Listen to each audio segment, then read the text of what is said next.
I'm excited to join here today with my friend Perry Dellelce, and I'm saying it properly the Italian way because when you're in our business, you're supposed to say it properly, although more commonly known as Dellelce. So As you should. Dellelce is correct. and Perry, I knew you would have that expectation of me, so I wanted to make sure I set the record straight from the get go. So, Perry, on that note, tell us a little bit about you, including the last name, because my bet is the family is of Calabrese origin or Abruzzo, perhaps, but but really about a little bit about you and your upbringing and sort of Perry know the successful lawyer and businessman that they see on Bay Street, but everyone has their beginnings. Yeah, well, thank you. Thank you very much. And you're correct. It is Abruzzo. My father's family's from there. And they immigrated, much like many other Italians. And I guess the immigration officers decided to pronounce the name differently. It was actually spelled differently as well. It was Dell apostrophe uppercase ELCE. So it is Dellelce. But anyways, it got anglicized or francophone to Dellelce many years ago in Sudbury. My grandparents worked in the mines up north, and I grew up in Sudbury. It's my hometown. We still visit there regularly. We still have family there. We're involved in the community there as well. But you know, grew up in a middle class family that typical Italians, construction and real estate and restaurants, and that was my family background. Then went to university, always with a goal. My mother instilled it in me to become a lawyer, and I became a lawyer. Took a while, didn't get there the normal route. I had to do a graduate degree in between and write the LSAT 5 times, but I finally got in. And then loved the stock market. Always did, always found it interesting. And so decided to be a corporate securities lawyer. And it took some time. And the only place that you could do that is Toronto, really. You can't do it I shouldn't say you can't do it in Calgary, Ottawa, Montreal, Vancouver. But being from Sudbury and closer to Toronto and Sudbury, I decided to stay in Toronto and built my career here. And Perry, I think that's a great summary, but also provides some perspective for anyone that doesn't know you too well in terms of the path. Thank you. So I'll go back a bit more to that in a moment. But you mentioned your mother, so certainly I imagine she had an impact. One of the questions I like to ask here is, who had the biggest impact on your life growing up, and then perhaps even from a professional career as well. Well, certainly, my parents, both of them. My father was an entrepreneur and very strong-willed, sort of stubborn Italian, and the typical stereotype that you could envision. And his hard work and his attitude about never say no is, really is what drove me. And he continued to be that way until he passed at the age of 82. My mother she grew up in a family business as well, and it was a family business where the girls, the daughters, there was 5 of them, weren't allowed to go to school past high school, and they were told to work in the family business.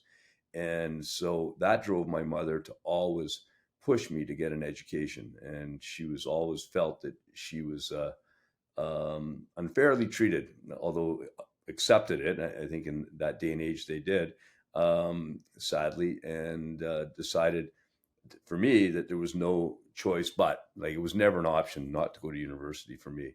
And she instilled that in me.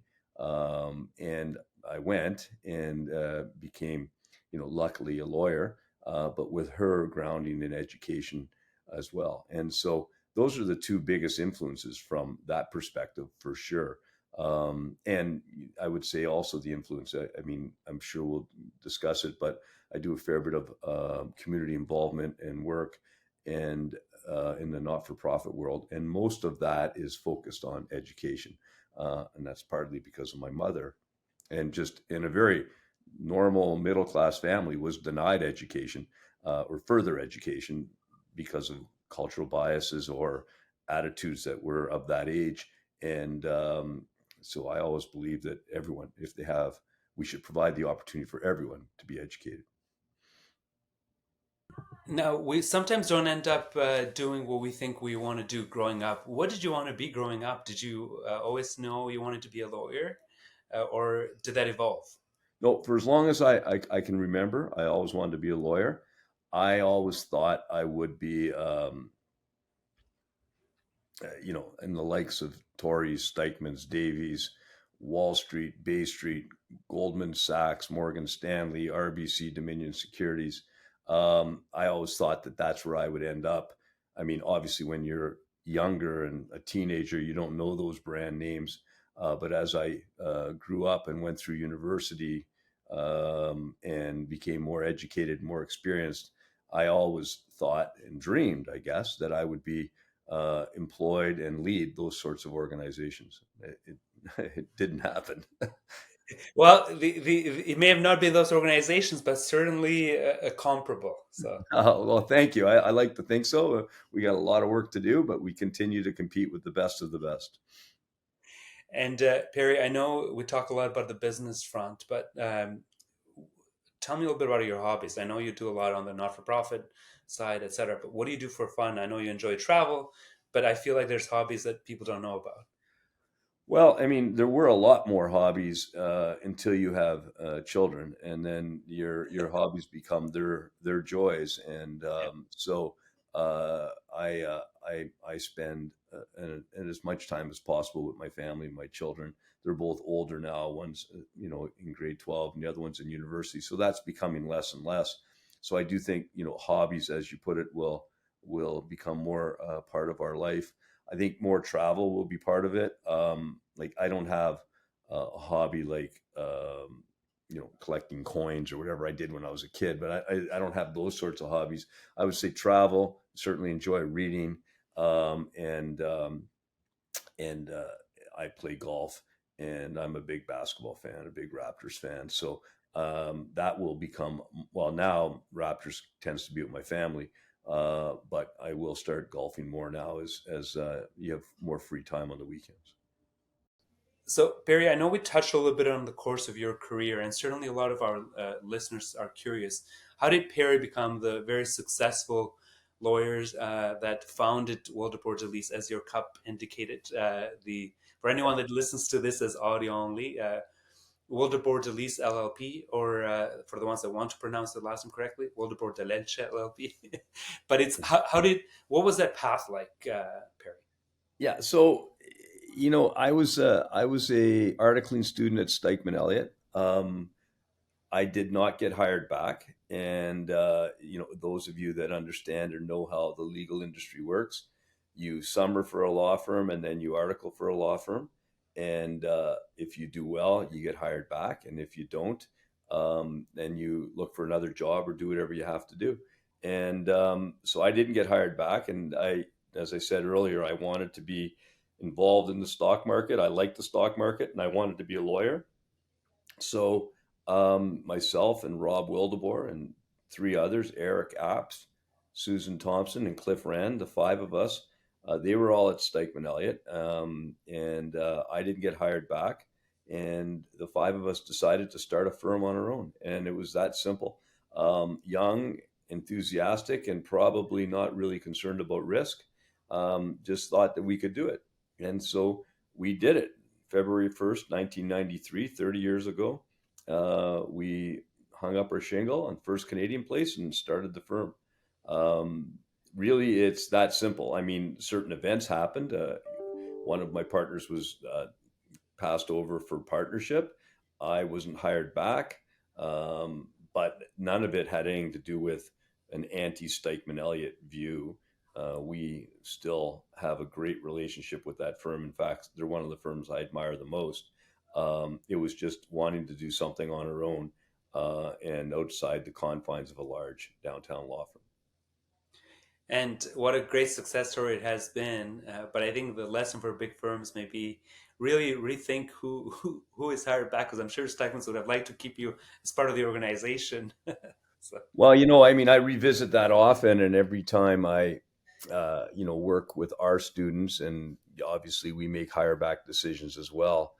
you know in your heart that you don't have enough time and enough experience with that student to make a real decision, positive or negative. You know, it's very early in one's career. It's also very much a judgment call on limited experience, and that goes right from when we hire summer students till they become or get to the end of their articling and become a lawyer. I mean, you really never know for sure, but in the fullness of time, it works out. And you know, legal education is a great education and applicable in many careers and in many ways as you go through your life. So it's never a waste. And the time that you spend or a student spends as a summer student and an articling student is also a great experience. And whether you or a student succeeds at that firm or at another, it's all very positive. And I mean, I didn't feel that way the moment I didn't get hired back, you know, 31 years ago. But you know, in the fullness of time, you realize that all these experiences are enriching, educational, and valuable. And I think this is the key that we have to consider, Perry. At the end of the day, it's the takeaways from it. Now, all of this didn't happen overnight. The success took a lot of hard work. What were some of the pivotal moments? So certainly the starting the firm, but what led to some of the success that you have achieved to date? I remember being there at your 20th anniversary party with Cardinal Official coming, and then the 30th anniversary. So sort of seeing the evolution later in post founding. But what are some of the key pieces to the success? Well, I mean, you know, like you like to think there is an aha moment where you know, everything kind of falls into place, but it's really building blocks over building blocks. You know, it's certainly certain files when we first got retained by a bank, like I think it was RBC, that was a big deal. When we first got on the approved list of a bank, that was a big deal. You know, it took us 25 years to get on approved lists. And, you know, some of our younger lawyers are very frustrated and like, why can't we do some of the big deals that our colleagues are doing at the other firms? Well, because it takes 25 years or 20 years or 15 years to get on these approved lists. And, you know, our competition has been around since Confederation. I mean, some of them incorporated the banks. So it's really day to day building the foundation. Certainly, our first IPO, which was Leach Technology, we were on for the underwriters. That was a big success. That was a big deal to have our name on our prospectus for the first time.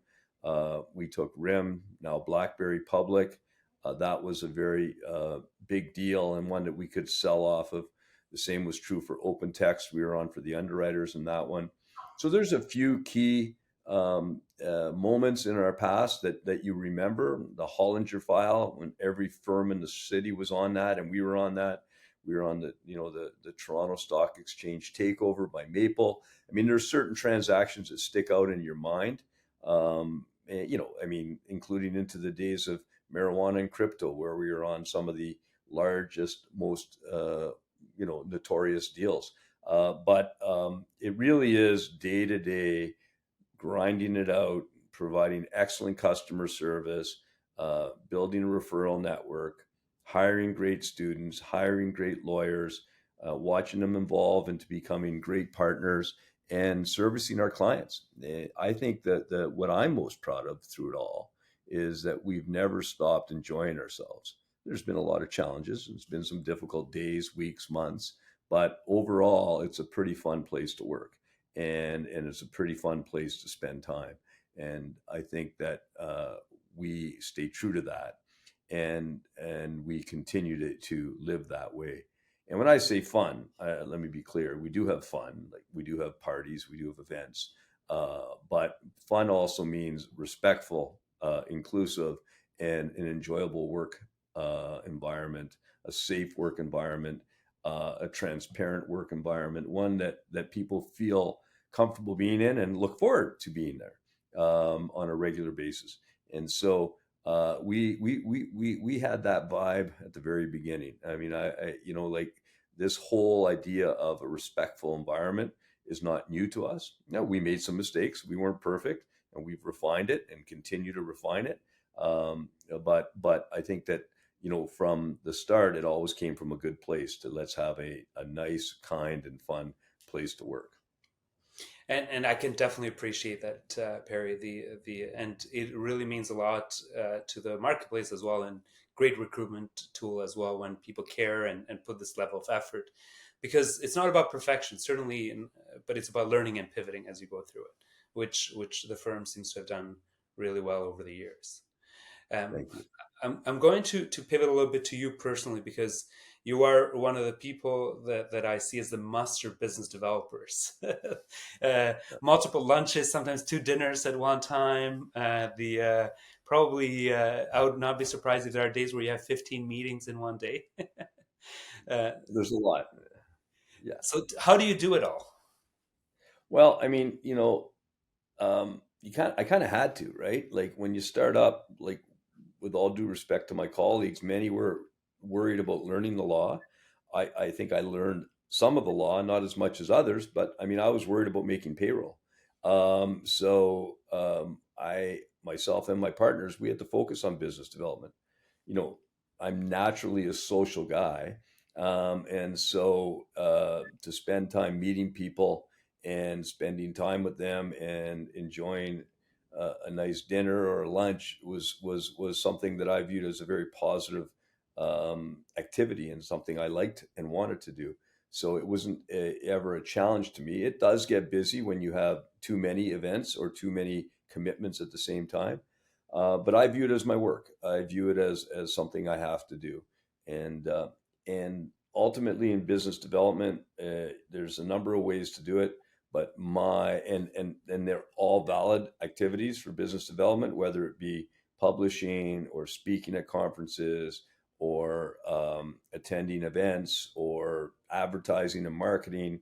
Obviously, being a superior, great lawyer, but my I to me it always comes back to numbers, and I always say, by the time you meet someone, you're lucky if you get a fee paid in 18 months from the day you meet that person.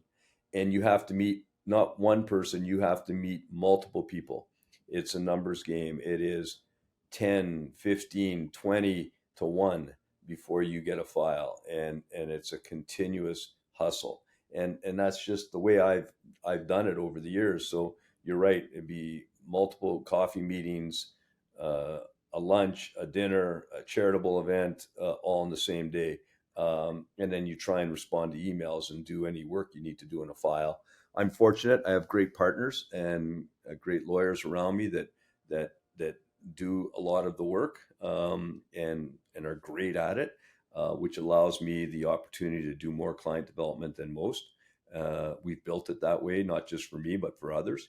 And it's a big part of our firm. We instill client development activities and a mindset in all of our lawyers and our staff and our firm, because we have to compete and we compete with the biggest and the best. So we have to always have our client development hat on. And I certainly do. And on that front, Perry, what advice would you have for young lawyers as they come into this space, whether they're in a smaller firm, bigger firm, whether they're looking to go in-house? What would be some key takeaways that you tell them? Here's what I did well. Here's perhaps what I could have done differently as I've gone through my career. So there's 300 business days in a year. Okay. I do 1,200 non-client meetings a year. Okay. So what does that mean? A coffee with a friend from law school, a drink with a friend from Sunnybrook Hospital, which is a charity I'm actively involved in, a meeting with a young lawyer that wants advice, doing a podcast with Gary. None of these people are my clients, but they might be, and they all have networks of their own. And so you don't need to be doing these meetings with clients only. It's being out there, being in front of people. And if you, I'm giving you my view on becoming a great client development person. You need to balance that with learning the law and practicing law and, honing your legal skills for sure. But if you do and I say I do a lot. That's 1,200 meetings a year. That's more than most, I'm sure. But if you do one or two a day, be a 20-minute coffee and a 20-minute coffee in the afternoon and one in the morning, and you do that every day, 5 days a week, or in this world, unfortunately, 3 days a week, I trust me, you will have a book of business in due course that will make you a very successful client development entrepreneur. And that's my view. It's a numbers game, and you got to be out there and you got to hustle it. And you can't be like, you can't wait for your buddy from law school to become a CEO and then call him or her or a general counsel. And then you've got to build that up over the course of a career. And it takes 5 or 10 years, but 10 or 15 years now, you know, after 30 years, most of my friends, a lot of my friends are becoming, general counsels, CEOs, VP, business development, CFOs. Those people are now hiring lawyers directly. And so now we are getting calls. I'm getting calls at that level. And as is our firm, as are my partners, because it takes a career to continue to nurture and build those contacts. And that's my view. Now, I did it without a brand, right? So we built a brand. I don't know if it's truly a brand yet, but we built it from scratch. Many people start with a brand like a Tories or Davies or Stikeman's, Goodman's. Those are great brands, and that helps. And you get different meetings, and you get more contacts. But at the end of the day, it's an individual game from a client development standpoint. And if you want to expand beyond the brand and create your own client development contacts, my view is that's what you have to do. And that's not to exclude speaking and publishing and charitable work and teaching at law schools, teaching at universities. That's not to exclude any of that. It's just my view and what I have done. Well, and Perry, I asked that with a reason and expecting some of this answer, because I get that a lot talking to young lawyers. And as you know, I've sort of been through a similar path myself. You start without a brand and you're trying to build a business. So there's no way around to being omnipresent, really being out there and having these conversations. But I hear that a lot from young lawyers saying, well, look, I'm expected to bill. I don't have time to do these things. And sort of my advice is always, look, you have to find the time, because otherwise the how are you differentiating yourself from everyone else that's learning the law by just billing? So it's called sacrifice, Gary, right? Yeah, that's what it is, right? You got to put in your billable time, your docketed time, and you got to find time to do the client development. It's that simple. And if you don't want to sacrifice, then that's fine too. Yeah, you'll just have a different path. It's not bad. It's not better. It's not worse. It's different. for sure. And you don't get to sit front row at the Raptors without some sacrifice. I think anyone will tell you. That's an interesting comment, but it's a fair comment. And however you view the luxuries in life or the benefits of a hard work, these things do come with hard work and sacrifice. No, and I think it's a very important takeaway. And Perry, I know we touched a couple of times on some of the not-for-profit involvements, and you've been on several boards from Sunnybrook to the Olympics, and then obviously some boards that are more for profit, like the Neo Exchange, etc. But now SIBO. So tell me a little bit about sort of what that landscape looked like, and what advice you would have for any of the listeners in terms of getting involved. Yeah, I mean, we spoke briefly about not briefly about client development, and I didn't get involved in not-for-profits and charitable work for client development. It's by far the most important element of my client development. Um, First of all, you have to have a cause that you believe in, and because then you'll do it with your heart, and you're doing it for free. So you got to love it, and you got to believe in it. The second thing is that it's like anything else. You don't start at a hospital or at the Canadian Olympic Committee or a university and go right on the board. You need to do the basics. You need to lick the envelopes in a mail campaign. You need to, show up at events and work the front door. It takes time, and it's no different than any other hierarchy or organization. And for me, to be honest, I didn't want to leave university. I loved being a student, and I just simply wanted to stay involved. And if I could have stayed a student for my entire life, I would have. And so I said, well, how can I make this last? So I decided to get involved in universities, and my three universities. In addition to that, I I believe, and always have believed, that education is a great equalizer. If you educate people, you can solve the problems of the world. And so that, and combined with really wanting to stay as a student and continue to have fun. Excuse me for 1 sec. I'm just on an interview here.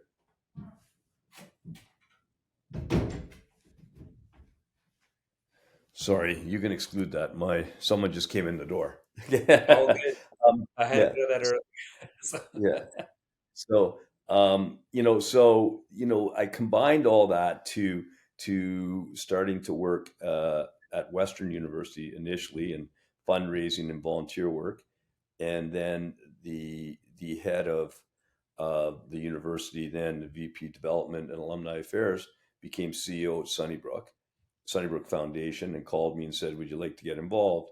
My mother had just passed away from cancer, so they asked me to chair the cancer campaign, and I did, and I was able to be an asset, and we were successful in raising money for the cancer center, and one thing led to another. I can tell you that I both brought my clients into that effort, and I also met a lot of people who became clients. And that wasn't by design, it just happened.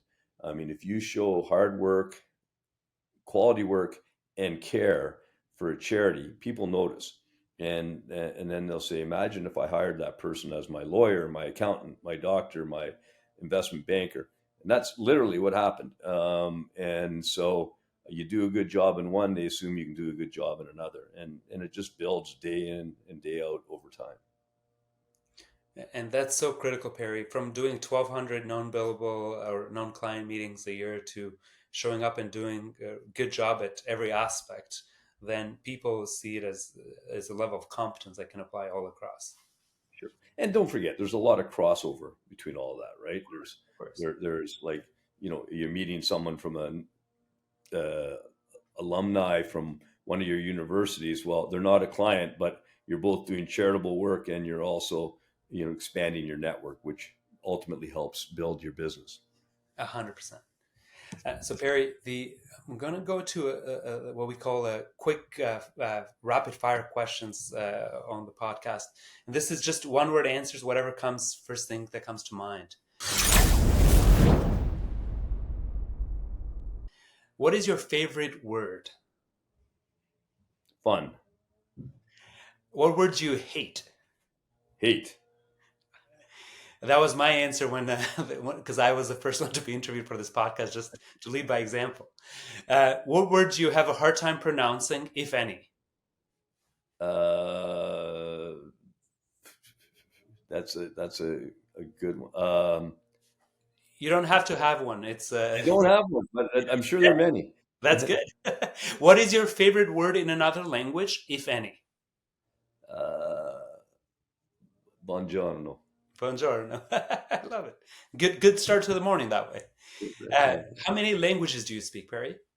I obviously speak English, and I can get by in French and Italian. Excellent. And what's one word to describe yourself?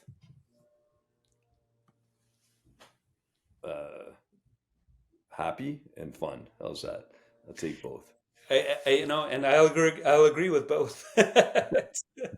They're both got one word. So, and Perry, I had so many more questions I wanted to ask you, and it just really means we're going to have to do an encore sometime down the road. I know there was a lot of well-packed business advice here for all our listeners. So I really appreciate you making the time to join me today. Well, thank you, Gary. And notwithstanding my technological inabilities and frustration. It's been a complete joy, and I really appreciate it. Thank you very much. Anytime I can help, and your service and the business that Alexa Translations does, we don't go anywhere else. You guys are the best, and credit to you for building a great business as well. So, and it's a great partnership we have. Thank you. And thank you, Perry. That's a powerful endorsement. Well, best of luck. I'm sure we'll see you on the street or at some event somewhere. Thank you. 100%. You're omnipresent.